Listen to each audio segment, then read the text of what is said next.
So, my name is Julia, and this is my second video in a series in which I try to learn how to make gelato. Today we're going to be making a gelato with an egg yolk base instead of a stabilizer because this egg yolk base is going to be a natural thickener for the gelato, and also because I haven't really tried that before and this recipe goes specifically with my machine. So, let's get into it. So instead of going with another traditional gelato flavor like we had done stracciatella last week, I decided I wanted to experiment a little bit, and at first I thought I should probably do like a fall flavor, like maybe a pumpkin gelato, but then nah, then my inner American came out and I was like, I want peanut butter, chocolate, vanilla, mostly peanut butter. And so today we're going to be using a vanilla gelato recipe, but we're going to be adding a peanut butter swirl and chocolate chunks because why not? Because we're going to experiment and hopefully create something great. So these are the ingredients we're going to be using today, but just for the base we'll be using milk, heavy cream, sugar, and 2 egg yolks. So we're going to start by measuring out the sugar, the milk, the cream, and then the egg yolks.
Now we're going to heat the milk and the cream over the stove, and when we're doing that, we're also going to whisk the egg yolks with the sugar until they are light and fluffy, or at least as best I can whisk them without having an electric whisk.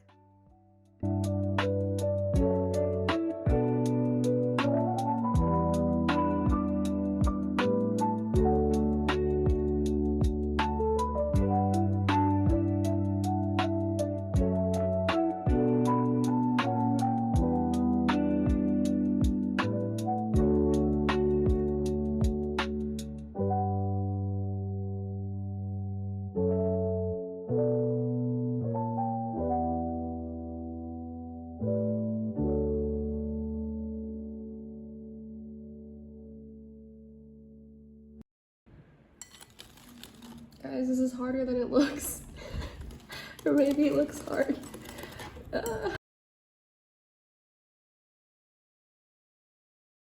Okay, so this is like as light and fluffy that I can get it without an electric whisk. And oh, I have to make sure this doesn't boil. Oh no, I think I'm heating it too much. Okay, well now I have to add this slowly to this while whisking. So I will do that. I just made a mess.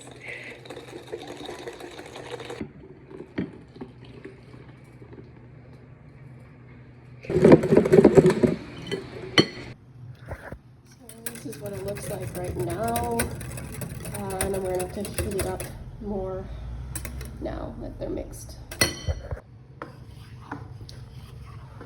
So now we're just mixing it, and it's kind of bubbly, not sure if that's good. I have it on pretty low. Another thing I should have done is I didn't buy a thermometer, and I really should do that for the safety of the eggs, to make sure they're cooked and also just to have good quality gelato. So next time I will have one for the next video. So it's been a couple minutes, and I read somewhere that it should coat the back of the spoon. I think it kind of is doing that.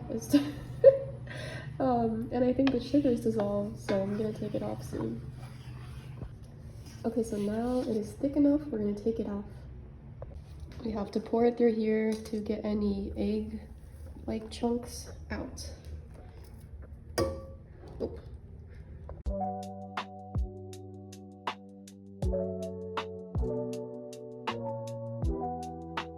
Okay, so now we're gonna refrigerate it for around 4 to 8 hours. I'm not sure yet, it depends on when I can get back to it, but just so that the base is cold enough.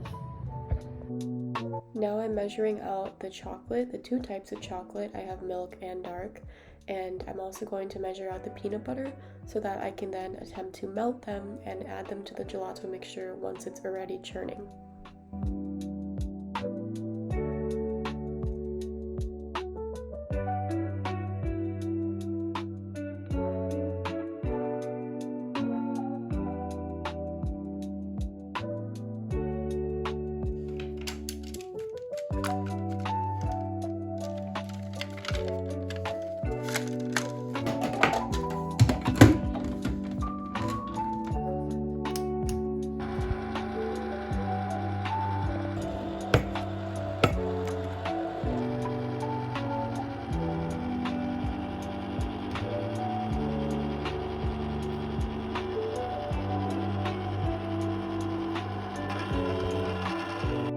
So since peanut butter is so thick and it's high in fat, it does not tend to mix well with the gelato mixture if you just put it directly in. So here I am mixing it with a little bit of water, and I'm going to microwave it a little bit and then try and put it in.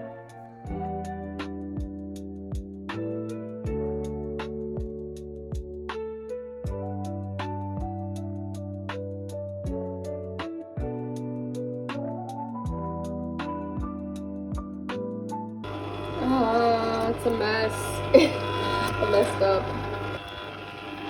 So I don't think it's going well so far. I'm gonna have to push the edges down, but I probably should not have put the hot chocolate in here. That was a big mistake.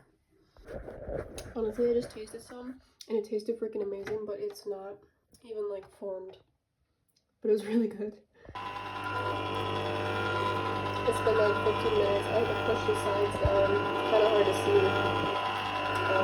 But it tasted really freaking good. So I don't know if you can go wrong with chocolate, peanut butter, and vanilla gelato.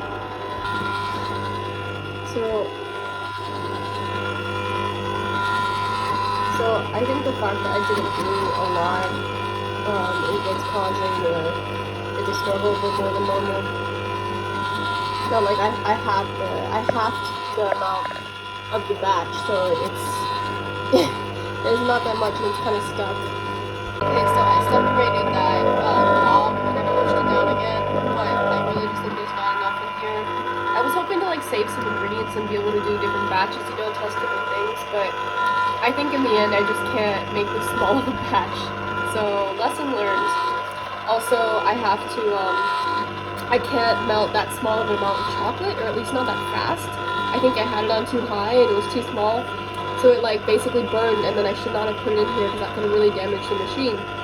So learning a lot of things. Also I have to learn how to make like a peanut butter syrupy paste so that it doesn't just clump and so that it's more liquidy, because that was definitely just a first attempt here. But honestly I'm excited because from the taste test I had, it was pretty great. Okay, like look at that. It's not even picking anything up. I gotta get this out. Okay, so that's the bulk of my gelato right now, and I'm gonna take it out pretty quickly so that I can taste it. Okay, I'm gonna do it fast.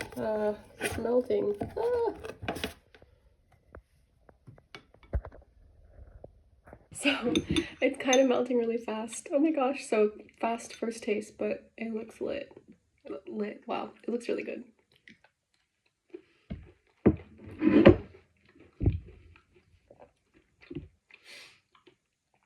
It's good. If I ever have a shop one day, this will definitely be a flavor. This peanut butter chocolate, it's got dark chocolate, milk chocolate. Man, it's good. It's good. And the consistency, definitely worse than my stretches out of the video, because there were literal chunks of like chocolate and peanut butter.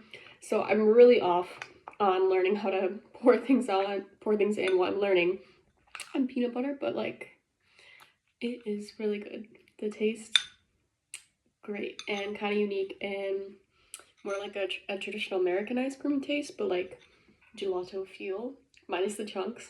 So I'm happy about it. I'm happy. Okay, so what went well? I think that the taste was really good, but also I'm a little bit biased and I freaking love peanut butter. So not sure, but honestly, best tasting gelato I've made probably because of the peanut butter. On the taste scale, therefore, I would give it a 7 out of 10. Also, I'm going to start rating my gelatos on taste, texture, and overall. And also, using egg yolks instead of stabilizer, I think was a really good idea. I think it might have also even enhanced the taste, but also I didn't have the fear of it being gummy at all because I used the natural egg yolk stabilizer instead. But also, it shouldn't be gummy. I just have to learn how to use the other one I have well. So, yeah. What could have been better and where I can improve for next time? I need to buy a thermometer, especially if I'm going to make egg yolk bases, so that I can be able to measure the temperature while cooking it.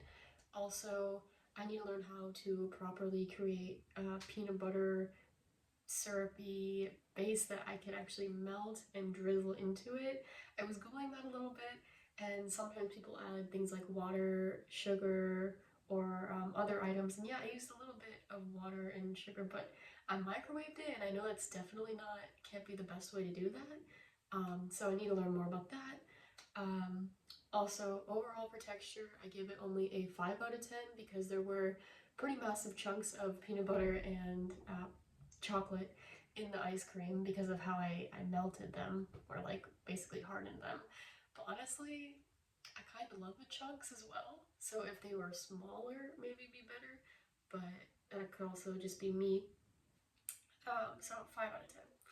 And then also the chocolate and the peanut butter kind of ended up dominating the vanilla gelato flavor that I originally intended for. And so I need to learn proportions and when to put them in. And also I think that has something to do with the amount of gelato that I made. And if I made more, it might have spread out better. But I also just put a lot of peanut butter and a lot of chocolate. I even had cut down on the peanut butter in the video, like from what I originally measured. Yeah, so for the next video, I'm definitely gonna have a thermometer this time, and overall I give my peanut butter chocolate swirl vanilla gelato a 6 out of 10 on my gelato rating scale. And this is because it was a really good taste, I think a great first attempt, but there's definitely a lot of room for improvement. So thank you for watching, and until next time.